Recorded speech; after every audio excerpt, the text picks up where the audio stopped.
Bonjour et bienvenue dans le podcast ésotérique. J'ai créé ce podcast dans l'idée d'y rassembler toutes les informations qui me semblent utiles et justes lorsque l'on s'éveille à une spiritualité consciente. J'espère que cet épisode vous plaira, car aujourd'hui, nous allons explorer un sujet que j'aime particulièrement. Il est l'un de mes principaux canaux médiumniques, le monde que j'adore explorer par sa spontanéité et sa richesse.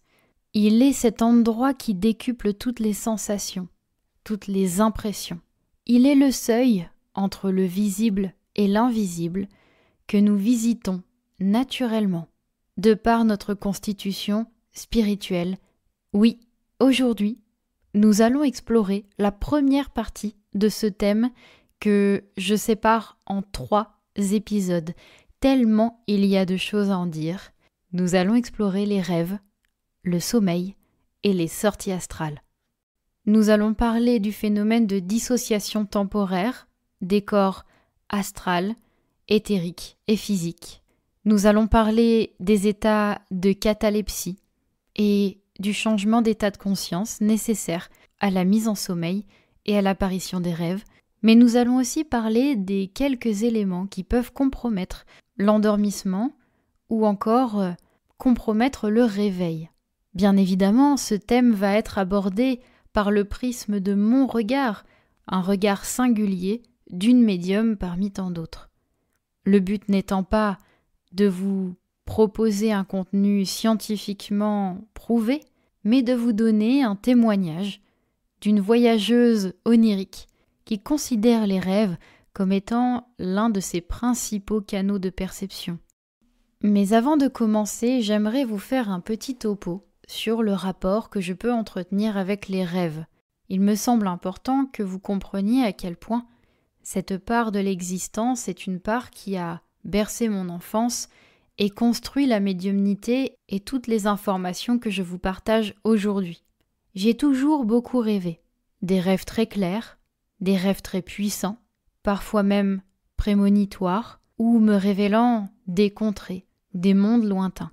Mais derrière ce joli emballage magnifique, il y a eu aussi de très intenses terreurs. Pour ceux qui me connaissent depuis longtemps, qui ont déjà écouté nombre de mes partages, vous n'êtes pas sans savoir que mes premières expériences avec l'invisible se sont faites par le biais du sommeil, par ce que l'on appelle des terreurs nocturnes. En réalité, il s'agit surtout de paralysie du sommeil. Et la paralysie du sommeil, elle passe par des états, notamment celui que l'on nomme catalepsie. Nous en parlerons un petit peu plus tard.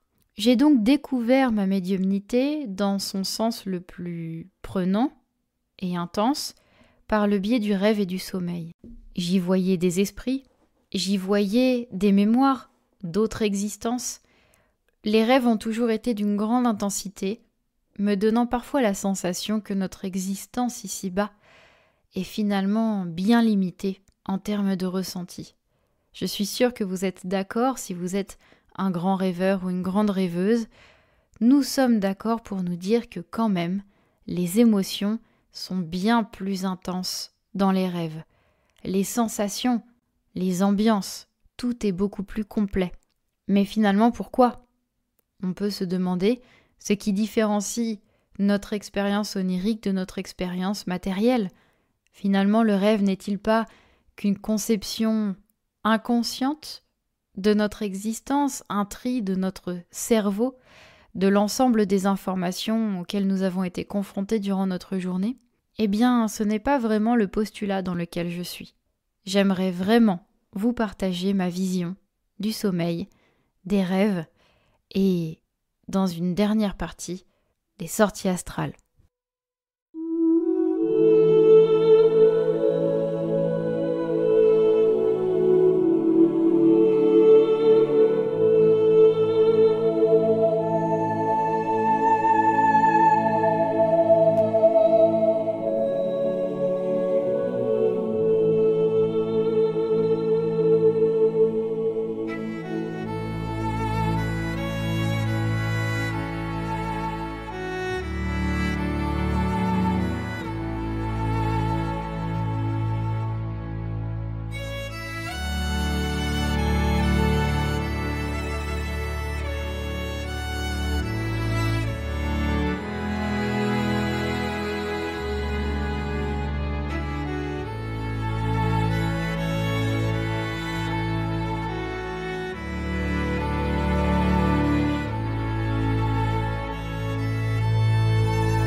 Mais pour vous parler du sommeil et vous parler de cette vie onirique, je me dois de poser les bases de ce que je considère comme étant le processus de mise en sommeil du corps physique, mais aussi de l'esprit.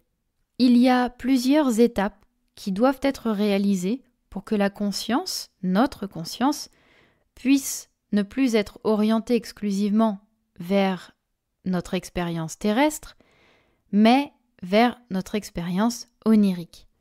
Finalement, ce qui fait la différence entre notre état d'éveil et notre état de sommeil, c'est l'orientation de la conscience.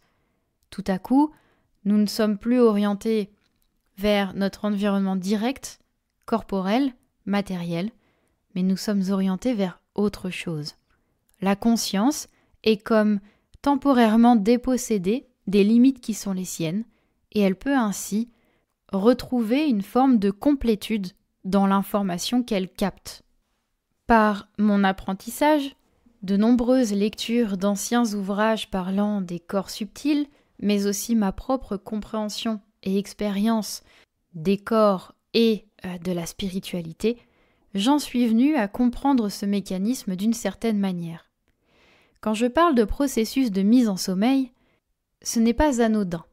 J'ai en effet remarqué qu'il y avait comme des sortes de marches d'escalier que nous gravissons pour atteindre l'état de sommeil et de rêve.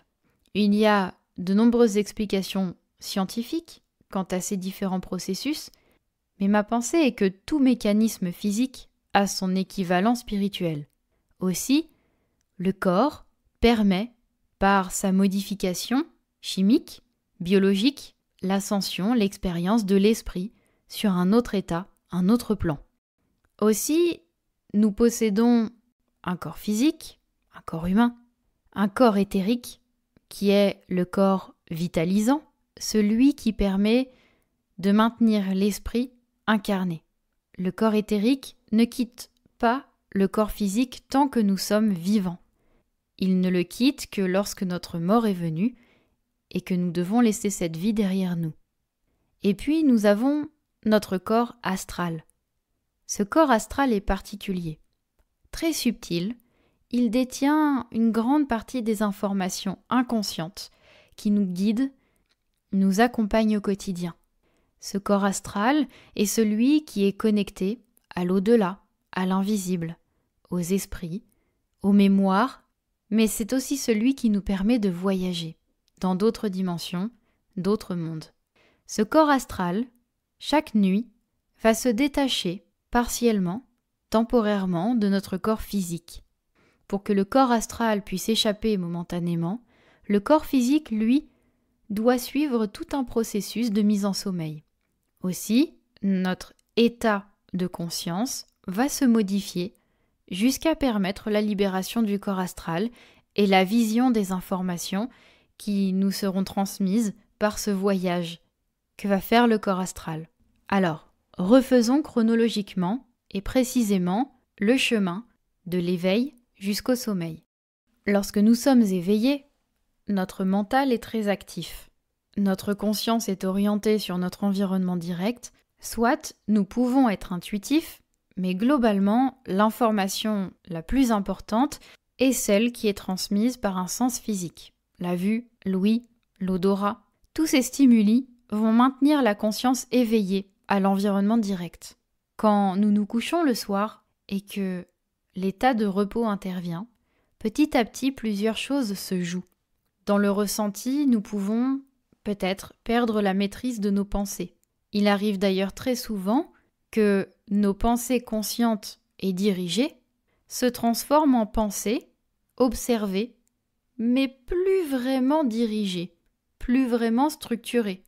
C'est seulement quand nous revenons parfois spontanément à notre pleine conscience que l'on se rend compte que le chemin de nos pensées a échappé quelque peu à notre maîtrise, ou plutôt à notre contrôle, nous permettant de capter des informations un peu inattendues et qui souvent se dissipent dans un brouillard et finissent par tomber dans l'oubli.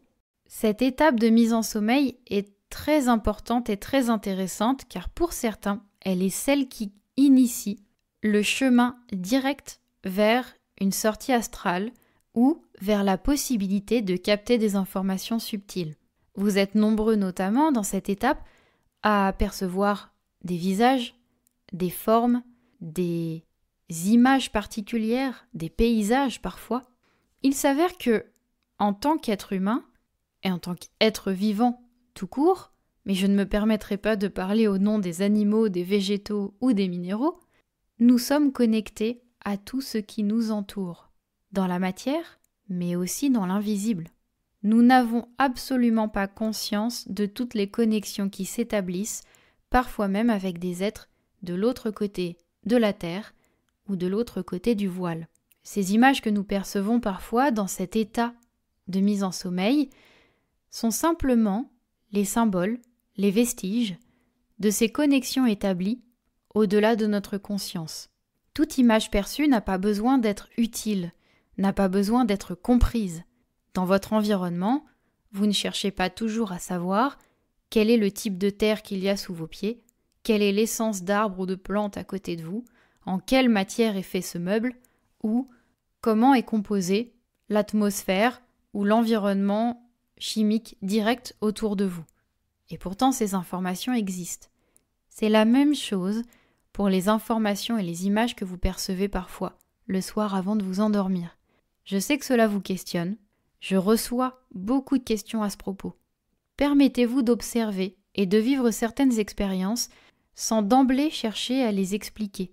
Dites-vous simplement que vous avez accès à une part de la richesse qui vous habite et à laquelle vous êtes connecté.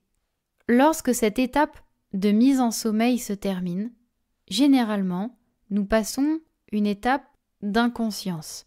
Cette étape d'inconscience est notamment faite de détachement de la conscience vis-à-vis du corps physique, mais qui n'est pas non plus connecté à l'astral, se fait lorsque, partiellement, le corps astral va se détacher du corps physique. Je vous le disais, nous sommes constitués d'un corps physique, d'un corps éthérique et d'un corps astral. Le corps éthérique ne sortira pas de votre corps physique tant que votre incarnation n'est pas terminée.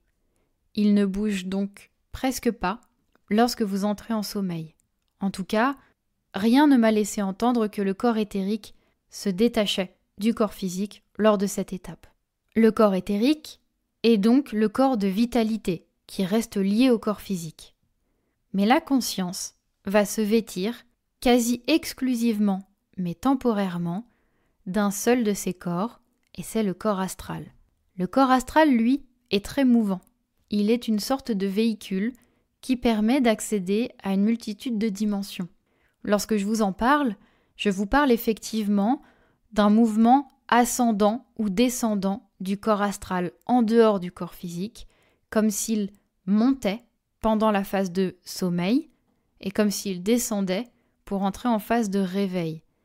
Mais ce n'est pas anodin que je vous en parle de cette manière, parce qu'effectivement, on pourrait estimer que la conscience étant énergie, les corps étant énergie, dans des dimensions qui se passent d'espace et de temps, alors il serait logique de se dire que finalement, il s'agit simplement d'une sorte de transfert de conscience qui permette à la conscience de s'orienter vers une autre dimension sans avoir à bouger d'un point A à un point B.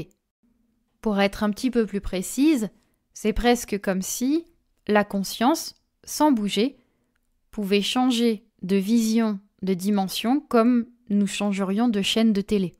Mais j'ai expérimenté plusieurs fois des états de conscience dans des étapes où généralement il n'y en a pas.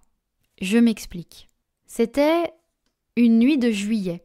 Je dormais exceptionnellement dans une maison de famille et comme généralement, lorsque je change de lieu de sommeil, je me retrouve avec des états de conscience beaucoup plus aiguisés, comme si le fait de changer de lieu de sommeil me permettait finalement d'activer mes canaux de perception et de multiplier les ressentis et les expériences. C'est d'ailleurs lorsque je change de lieu de sommeil que je vois beaucoup plus d'esprits à côté de mon lit, que j'ai des états de sortie astrale ou de catalepsie qui se déclenchent spontanément beaucoup plus facilement. Cette nuit-là, je suis allongée, donc en train de dormir, et d'un seul coup, je me retrouve au plafond de la chambre, mais je ne suis pas en phase d'endormissement. Je me rends compte que ma conscience se rétablit au moment où mon corps astral retourne tranquillement vers mon corps physique. Ma conscience commence donc quasiment au niveau du plafond, puis je me vois descendre, et descendre, et descendre, très lentement, comme si mon corps astral était une plume qui redescendait doucement au sol. Cette nuit-là, je pense que ma conscience s'est rétablie, car il y avait un défunt à côté de mon lit. Les présences de défunts à côté du lit ont tendance à créer un petit signal d'alerte, qui fait que la conscience rappelle le corps astral, par protection. Tout ce qui peut mettre le corps physique en danger va créer une sorte d'alerte subtile qui ramène la conscience et le corps astral directement dans le corps physique. Je pense que ce jour-là, c'est effectivement ce qui se jouait. Je me voyais donc descendre très lentement vers mon corps physique. Et au fur et à mesure que je descendais, je voyais cet homme, d'abord ses cheveux, puis son visage, et plus je descendais et plus je voyais la suite de son corps, cette chemise à carreaux, bouton par bouton, puis sa ceinture, son pantalon, jusqu'à me rendre compte que je retournais dans mon corps par le sommet de mon crâne. Une fois le sommet de mon crâne atteint, blackout, et je me réveille enfin. Cette expérience, bien qu'elle ne se soit produite qu'une ou deux fois, m'a bien montré que lorsque nous sommes en sommeil, au moins sur une partie de la mise en sommeil et du changement d'état de conscience, cette partie est soumise au temps et à l'espace. Comme si la part du voyage qui impliquait la dimension terrestre et la dimension éthérique nécessitait effectivement un voyage d'un point A à un point B du corps astral et de la conscience. Comme si cette partie-là représentait un chemin à parcourir. Néanmoins, il me semble que lorsque nous atteignons un état modifié de conscience suffisant qui nous permette d'atteindre les sphères de l'astral, le temps et l'espace ne sont plus réellement perceptibles de la même manière. Et c'est à ce moment-là, dans cet état-là, qu'interviennent les rêves.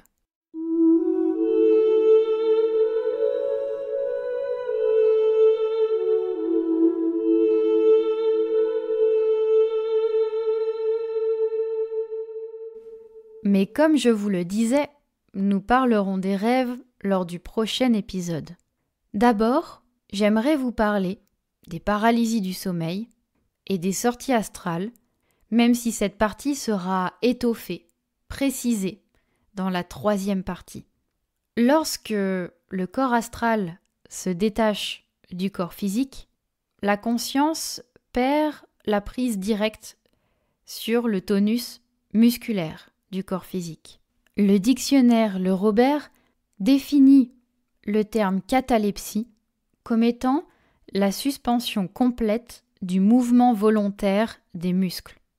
Je suppose que vous avez tous déjà expérimenté dans votre vie, et surtout dans votre enfance, ce moment où vous êtes conscient, mais incapable d'ouvrir les yeux, de parler ou de bouger votre corps. C'est un état très effrayant qui nous donne la sensation d'être enfermé dans notre corps physique.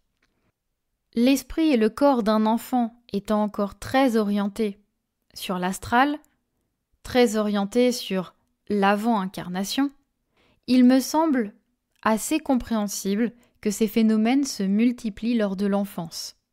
Comme si finalement l'esprit était beaucoup plus habitué à exister en dehors du corps qu'à l'intérieur. Dans tous les cas, ces états peuvent être ressentis par tout le monde, médium comme non médium, tout simplement parce que c'est une étape nécessaire, ou plutôt résultant, de la dissociation temporaire et partielle du corps astral et du corps physique.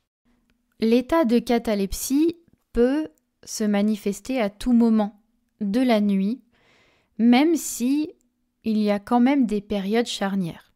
L'endormissement, pour certains, est le moment où l'état de paralysie du sommeil, donc de perte de contrôle musculaire menant possiblement à une sortie astrale, est majoré.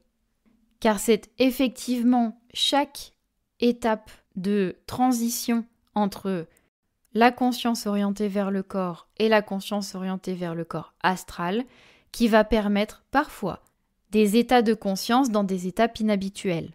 Donc, l'endormissement ou le réveil sont des étapes charnières qui permettent de vivre des états de catalepsie très intenses et très conscientes. Pour en savoir plus sur les paralysies du sommeil et les terreurs nocturnes, je vous invite à écouter l'épisode du 26 février 2024 nommé Paralysie du sommeil et terreurs nocturnes.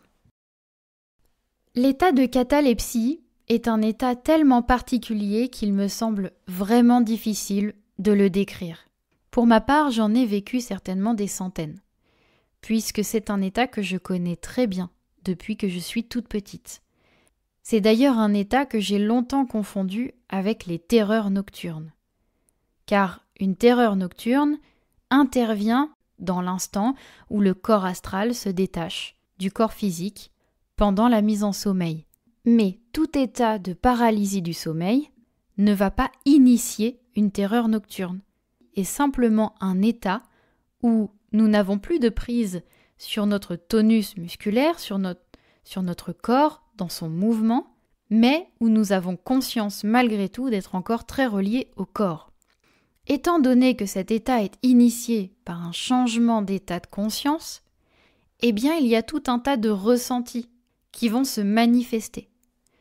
Comme je le disais, pour ma part, ces phases de paralysie du sommeil, même si encore une fois elles sont très difficiles à décrire, donnent une sensation de densité dans le corps qui est différente, beaucoup plus intense.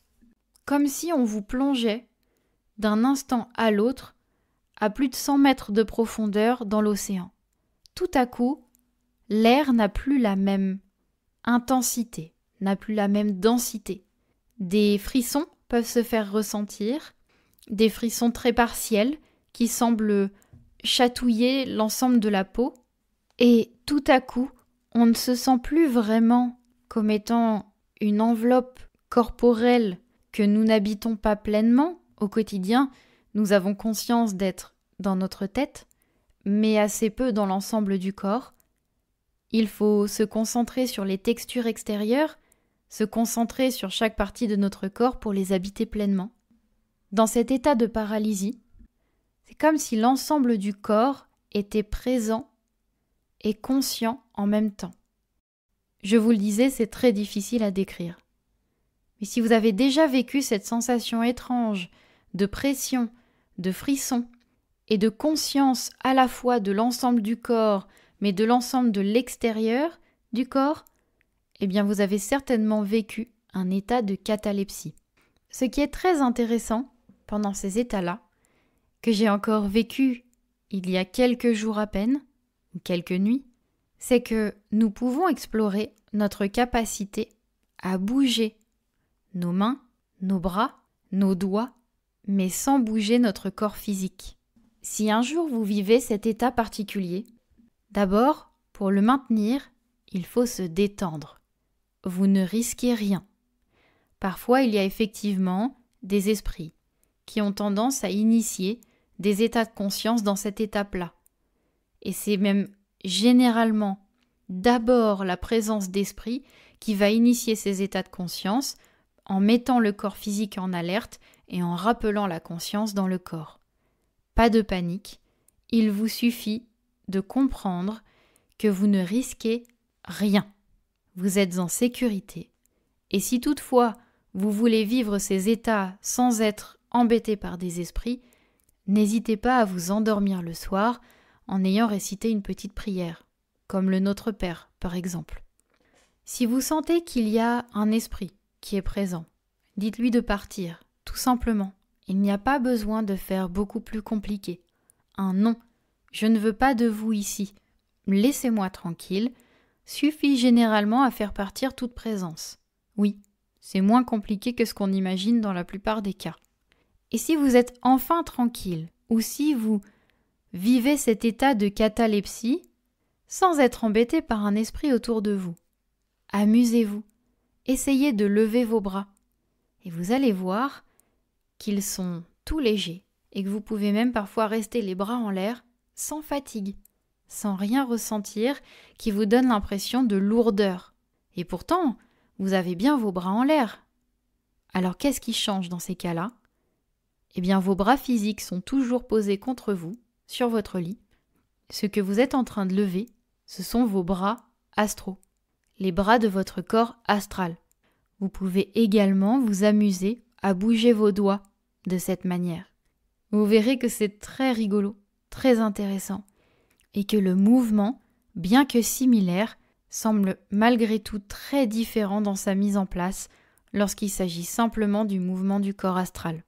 Cet état-là est idéal pour initier une sortie astrale. C'en est d'ailleurs le premier pas. Mais nous en parlerons lors de la 3e partie de ce thème.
Alors, nous avons vu ensemble que la mise en sommeil et le chemin pour atteindre l'état de rêve nécessitent la dissociation partielle et temporaire de différents corps, du plus dense au plus subtil. Nous avons vu ensemble que l'état de conscience dans l'endormissement peut initier des états de catalepsie qui permettent également de prendre conscience de cette dissociation corporelle, mais permet aussi d'initier des sorties astrales ou des rêves conscients. Mais vous êtes très nombreux à me poser des questions par rapport à votre sommeil et par rapport à vos rêves. Certains font des terreurs nocturnes, et je vous renvoie vers mon épisode du 26 février 2024, quand d'autres ne rêvent pas. Comment faire quand nous ne rêvons pas ? Il arrive parfois que la conscience vive des états de frayeur durant l'endormissement ou durant le réveil. Un bruit soudain, une personne qui hurle, un cauchemar, tout un tas de choses peuvent arriver et créer comme une sorte de traumatisme pour la conscience. Et il arrive parfois que les rêves ne soient plus possibles ou ne soient plus conscientisés parce que tout simplement, notre corps et notre esprit gardent les vestiges de cette peur passée.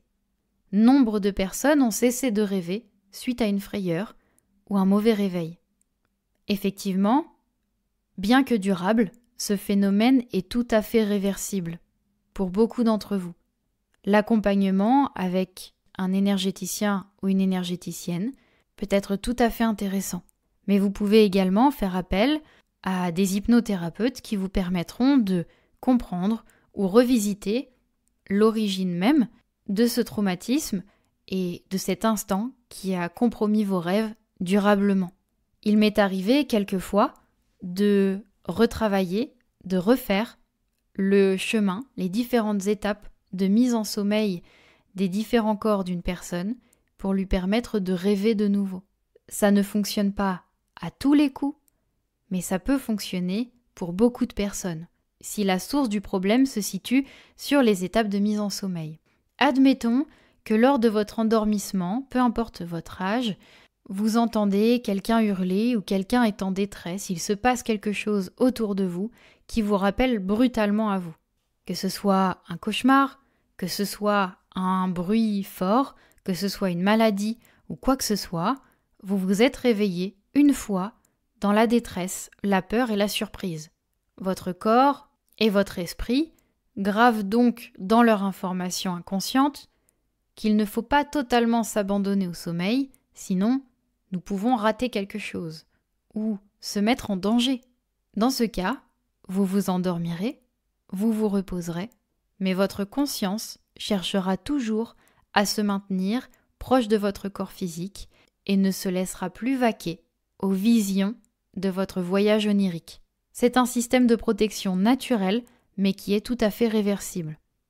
Évidemment, dans les troubles du sommeil, il y a des raisons tout à fait biologiques, corporelles, qui peuvent être accompagnées et qui peuvent être réglées grâce à un suivi médical adapté. Pour ma part, j'ai remarqué que mes rêves sont beaucoup plus clairs et beaucoup plus profonds lorsque mon corps est réellement détendu. Les effets du stress sont notables sur la qualité des rêves.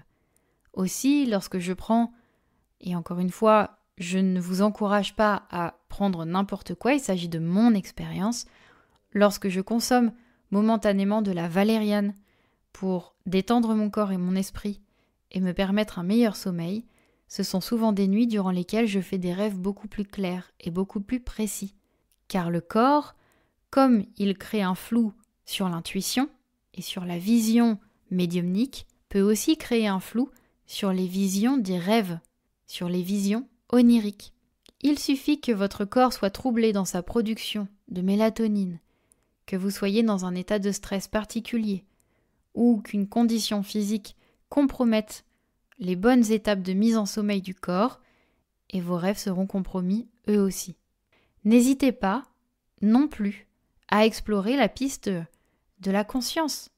Posez l'intention, avant de dormir, de vouloir se souvenir de ses rêves et de les noter au réveil est l'un des meilleurs exercices pour pouvoir faciliter, encourager les rêves et le souvenir de ces derniers au réveil.